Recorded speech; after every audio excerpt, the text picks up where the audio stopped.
వాళ్ళందరినీ కూడా మొత్తం 1-2 సార్లు అది పోలీసులు ఇన్వెస్టిగేషన్ చేశారు. వాళ్ళందరినీ కూడా విచారణ చేసినప్పటికీ ఎటువంటి క్లూ అయితే రాలేదు. ఈ రోజు ప్రధానంగా చేసుకుంటే పోలీసులు అన్ని విధాలుగా కోణాల్లో విచారణ చేపట్టినప్పటికీ తలలు పట్టుకున్నారు. ఏ విధంగా తెలియాలో తెలియక మరొకసారి కుటుంబ సభ్యుల యొక్క కాల్ డేటా ఆధారంగా విచారణ అయితే చేపడుతున్నారు. అలాగే తల్లి గత 2 రోజుల నుంచి ఎవరితో మాట్లాడింది, తన తండ్రి గత 2 రోజుల నుంచి ఎవరితో ఉన్న కాంటాక్ట్ లో ఉన్నారా, తర్వాత పాప మిస్ అయిన తర్వాత ఇంకెవరితో మాట్లాడారు, ఈ ఫోన్ల సంభాషణలు ఎవరెవరితో చేశారని కోణంలో విచారిస్తున్నారు. ప్రస్తుతం తాజాగా కొద్దిసేపటి క్రితమే తండ్రిని మరొకసారి గణేష్ అయితే పోలీసులు అయితే అదుపులో తీసుకున్నారు. పోలీసులు ఒకసారి అంటే అన్ని కోణాల్లో అంటే ఏదన్నా క్లూ వస్తుందనే కోణంలో అయితే తీసుకుని విచారణ కోసం అయితే పోలీసులు తీసుకెళ్లేటువంటి పరిస్థితి ఉంది. కేవలం తల్లి మాత్రమే ఇంటికాడ ఉంది. తల్లితో కూడా మనం మాట్లాడడం ఏదన్నా ఇంకా మీ వద్ద ఏమన్నా అనుమానాలు ఉన్నాయమ్మా అంటే మా దగ్గర ఎటువంటి అనుమానాలు లేవండి, ఏమి కూడా చెప్పలేని పరిస్థితిలో ఉంది అని కూడా చెప్పుకొస్తున్నారు. అంటే ఈ నేపథ్యంలో మరి తండ్రి వద్ద ఏదన్నా మిస్టరీ ఉందా అని అంటే మన వ్యూవర్స్ కూడా మనం చూస్తున్నాం, అనేక రకాలుగా కామెంట్ చేస్తున్నారు. తల్లిని విచారిస్తే బాగుంటది, లైన్ లో ఉండే ప్రయత్నం చేయండి, మీరు ఒక్కసారి లైన్ లో ఉండే ప్రయత్నం చేయండి. ప్రకాష్, మీరు అన్నట్టుగా చాలా మంది కామెంట్ చేస్తూ ఉన్నారు. ఈ రోజుల్లో కనీసం కీప్యాడ్ మొబైల్ అయినా వాడుతున్నారు కాబట్టి ట్రేస్ చేసే ప్రయత్నం చేయొచ్చు. అసలు ఆ కారు గొడవ పర్సన్ని డాగ్ దగ్గర పెట్టండి, దాని బిహేవియర్ అతన్ని పట్ల ఎలా ఉందో చెక్ అండ్ ప్రొసీడ్ చేయండి అనేది ఇంకొంతమంది. దాంతోపాటు నక్కలు కూడా ఉండొచ్చు సార్ అనేది ఇంకొంతమంది చెప్తూ ఉన్నారు. డాగ్ కూడా డైలీ 10 to 15 కిలోమీటర్స్ కంటే ఎక్కువ దూరం వెళ్ళలేదు, 4 days తర్వాత ఇంటికి వచ్చింది అంటే వాళ్ళ ఇంటి దగ్గర నుండి చుట్టూ 30 కిలోమీటర్ల సరౌండింగ్ వెళితే దొరకచ్చు, ప్రతి ప్లేస్లో ఎవ్రీ 100 meters లోపు అనేది ఇంట్రెస్టింగ్ కామెంట్. చూడండి, తెలుగు ప్రజలు మామూలు కాదు, నడుం గట్టిగా కట్టారు ఆ పాప బ్రతకాలని చెప్పి. మీరు నేను మనందరం కలిసి ప్రార్థిస్తున్నాం, అందరం కోరుకుంటున్నాం. తల్లి జ్ఞానేశ్వరి, నువ్వు ఎక్కడున్నా క్షేమంగా ఉండాలమ్మా, నువ్వు ఎక్కడున్నా ప్రాణాలతో ఉండాలి, నువ్వు తిరిగి రావాలి. నిన్నెవరైనా కనుక అపహరించి ఉండుంటే, నిన్నెవరైనా కిడ్నాప్ చేసి ఉండుంటే కొద్ది రోజులు ఓపిక పట్టు తల్లి, కొద్ది రోజులు ఓపిక పట్టు. వస్తున్నాం, అందరం కలిసి వస్తున్నాం, తెలుగు ప్రజలందరం కలిసి వస్తున్నాం, నీకోసం వస్తున్నాం, నీకోసం గ్రౌండ్లోకి దిగుతున్నాం. నిన్ను కనుక ఎవరైనా కిడ్నాప్ చేసి ఉండుంటే వాళ్ళను మాత్రం విడిచిపెట్టేదా లేదమ్మా. ఎవరైనా కిడ్నాపర్లు కనుక ఈ స్టోరీ చూస్తున్నారా, రేయ్ రేయ్ పక్కా మీ భాషలోనే చెప్తున్నాం, గుర్తుపెట్టుకోండి. తెలుగు ప్రజల గొంతుకే చెప్తున్నా, గుర్తుపెట్టుకోండి. మీకు దమ్ముంటే ఆ పాపను బయట పెట్టి జనాల ముందు నించోండ్రా. చట్టాలు కాదు, చట్టాలు యాక్షన్లోకి దిగేలోపే జనాలు ఎటువంటి యాక్షన్ ఇస్తూ ఉంటారు.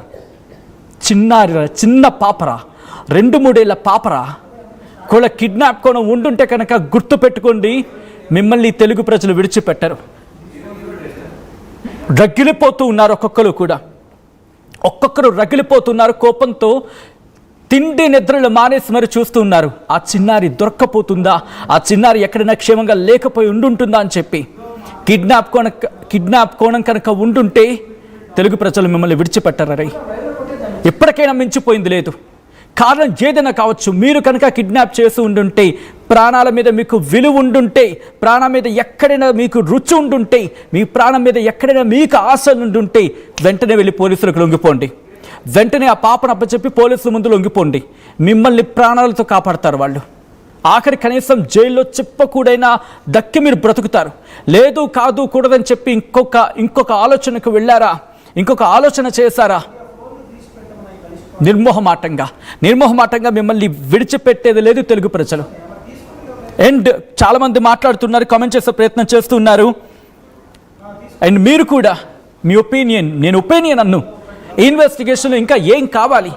ఎందుకంటే కేవలం మేము లేకపోతే వ్యవస్థ లేకపోతే ఇంకొకడు కాదు, మీరు నేను మనం, మీరు మేము మనం. ఆర్టీవీ ఎప్పటి నుంచో చెబుతూనే ఉంది, తెలుగు ప్రజల గొంతుకే నిలుస్తుందని చెప్పి, తెలుగు ప్రజలు కష్టంలో ఉన్నారంటే నిలుస్తుందని చెప్పి. ఈరోజు ఆ చిన్నారి కష్టాన్ని తన కష్టం అనుకుంది, అందుకే గ్రౌండ్లోకి దిగింది. తెలుగు ప్రజలు కూడా అందుకే ప్రతి అంశాన్ని క్షుణ్ణంగా పరిశీలిస్తూ మాట్లాడుతున్నారు. చాలామంది మాట్లాడుతున్నారు, కాల్స్ తీసుకునే ప్రయత్నం చేద్దాం. నేను లైన్స్ ఓపెన్ చేస్తూ ఉన్నాను. అండ్ మీరు కూడా మీ గొంతుకు వినిపించవచ్చు, ఆ చిన్నారి క్షేమం కోరి మీరు కూడా ప్రార్థించవచ్చు. అండ్ ఎవరైనా ఎవరైనా ఎటువంటి అనుమానం ఉన్నా మాట్లాడండి, కమెంట్ చేయండి కనీసం. ఎందుకంటే కొంతమందికి ఐడెంటిటీ బయట పెట్టుకుని ఇష్టం ఉండదు కాబట్టి. కానీ చెప్తున్నా, మీరు నేను మనందరం కలిసి ప్రార్థిస్తోంది ఒకటి, ఆ చిన్నారి బాగుండాలి. జ్ఞానేశ్వరి ఎక్కడున్నా ప్రాణాలతో ఉండాలి, బ్రతికి బట్ట కట్టి ఉండాలి, అండ్ ఆ తల్లి చెంతకి క్షేమంగా చేరాలి. కారణం ఏదైనా కావచ్చు. కనిపిస్తోంది ఒకటి, ఇంతవరకు క్లూ దొరకలేదంటే బహుశా ఎక్కడో చిన్న సంతోషపడాల్సిన వార్త ఇది. అంటే కిడ్నాప్ అయి ఉంటే ఒక ప్రాణాలతో బతికి ఉంటుంది అని చెప్పి. ఎందుకంటే మన వ్యవస్థలు చాలా స్ట్రాంగ్గా ఉంటాయి. కాస్త లేట్ అవ్వచ్చేమో, కానీ గట్టిగా ఉచ్చు బిగిస్తే మాత్రం ఉగ్రవాదుడిని మట్టుబెట్టిన దేశం కాదా మంది వీళ్ళంతా. కాబట్టి గుర్తుపెట్టుకుంటారు, కిడ్నాప్ కనుక చేస్తుంటే మీకు ఏకవచనమే దిక్కింకా, మిమ్మల్ని కాపాడేది ఎవడు ఉండడు. ఆ పిల్లలకు చిన్న హాని తలపెట్టినా, గుర్తుపెట్టుకోండి, చిన్న హాని తలపెట్టినా మీకు నూకలు చెల్లిపోతారు రే. మామూలుగా చల్లవి. ఇంకా ఎందుకు నేను ఈ క్షణం బ్రతుకున్నాను ఆ టైప్లో ఉంటుంది మీకు. ఇంకా లేదు, ఆ చిన్నారిని మీరు అపహరించారా, మర్యాదగా వెళ్ళి పోలీసుల ముందు లొంగిపోండి. పోలీసుల కాళ్ళు పట్టుకొని ఆ తల్లి క్షమాపణలు కోరి ఇలా చెంపలకి లంపలేసుకొని ఆ తల్లికి దండం పెట్టి లొంగిపోండి. లేదా మిమ్మల్ని ఆ యమధర్మరాజు కూడా కాపాడలేడు. వరంగల్ నుంచి రాకేష్ జాయిన్ అవుతున్నారు. రాకేష్ నమస్తే అండి. రాకేష్ నమస్తే అన్న. రాకేష్ నమస్తే అన్న. రాకేష్ ఏమంటారు మీరు? అంటే మీకున్న డౌట్ ఏంటి, మీరేమనుకుంటున్నారు చెప్తారా? యాక్చువల్లీ ఏంటంటే ఇది 5 days నుంచి జరుగుతుంది కాబట్టి ఇది నాకు తెలిసి పక్కా ప్లానింగ్ ఏమో అనిపిస్తుంది ఇది. ఓకే. యాక్చువల్లీ ఏంటంటే ఆల్రెడీ డాగ్ స్కాట్స్ వచ్చినాయి, చాలా మంది పోలీసు వాళ్ళు తిరుగుతున్నారు. మాక్సిమం 500 ఎకరాలల్లో మాక్సిమం అంతమంది అన్ని రోజుల నుంచి తిరుగుతూ ఉంటే కంపల్సరీ పాప కనీసం వాళ్ళని కనిపించాలి కదా. యాక్చువల్లీ ఏంటంటే డాగ్స్ ఎక్కడ వరకు పసిగడతాయి అంటే కొన్ని మీటర్ల వరకు, 1 కిలోమీటర్ వరకు పసిగడతాయి కదా. అలసిపోయి కంపల్సరీ అవి కూడా కాంప్రమైజ్ అయ్యే అవకాశాలు ఉంటాయి చాలా వరకు. కాకపోతే ప్లానింగ్ ప్రకారమే కిడ్నాప్ చేశారేమో అని మా చిన్న డౌట్. ఓకే, అంటే ఎవరు కిడ్నాప్ చేస్తుంటారనే డౌట్. కంపల్సరీ కిడ్నాప్ చేసి ఉంటారు. యాక్చువల్లీ ఏంటంటే పాపకి ఏమన్నా అయితే అక్కడ చుట్టుపక్కల ఏమన్నా మృగాలైనా సరే ఏమైనా సరే పాపని ఏమన్నా చేస్తుంటే అక్కడ పాప ఆనవాళ్ళు కనబడే అవకాశాలు ఉంటాయి కదా ఎక్కువ. అలా. Okay okay. ఇంకా మీరు ఏమైనా అనుకుంటున్నారా? అంటే ఇంకేమైనా కారణాలు, అంటే కారు గొడవ ఒకటి ఉంది, దాంతోపాటు ఎవరో ఇద్దరు రెక్కి నిర్వహించారు ఇంటి దగ్గర అంటున్నారు, వాళ్ళు ఏమైనా కారణం అయి ఉండొచ్చు అనే కొన్ని కూడా దర్యాప్తు జరగాలనుకుంటున్నారా? అవునవును, నేను ఇది లైవ్ డైలీ ఫాలో అవుతున్నా. 4 days నుంచి లైవ్ లో నేను ఫాలో అవుతున్నా, లైవ్ డైలీ చూస్తున్నా. యాక్చువల్ ఏంటంటే ఇందులో ఒకటి ఏంటంటే పాప నాన్న వల్ల ఏమన్నా ఫ్రెండ్స్ వల్ల ఏమన్నా అయిందా, లేకపోతే పాపని తనంతట తాను వెళ్ళినా కూడా మాక్సిమం ఎంత దూరం వెళ్ళగలుగుతానో ఎంత దూరం వెళ్ళలేదు. ఎందుకంటే చిన్న పాప 2 సంవత్సరాల పాప కాబట్టి మాక్సిమం కిలోమీటర్ కూడా వెళ్ళలేదు కదా. అంతే. దీన్ని బట్టి చూస్తే ఏదో కావాలని ప్లాన్ చేసి మరి పాపని కిడ్నాప్ చేసి లేమని మా డౌట్. అంటే ఎవరు చేస్తుండొచ్చని? అదే కదా, అక్కడ ఎక్కువ వాళ్ళు వస్తారు కదా. ఇప్పుడు జీడి పిక్కలు ఇదా అని చెప్పేసి అంటున్నారు కదా.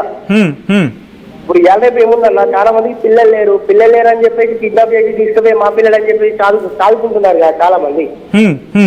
ఆ విధంగా కూడా చేసే అవకాశం ఉంటది కదా.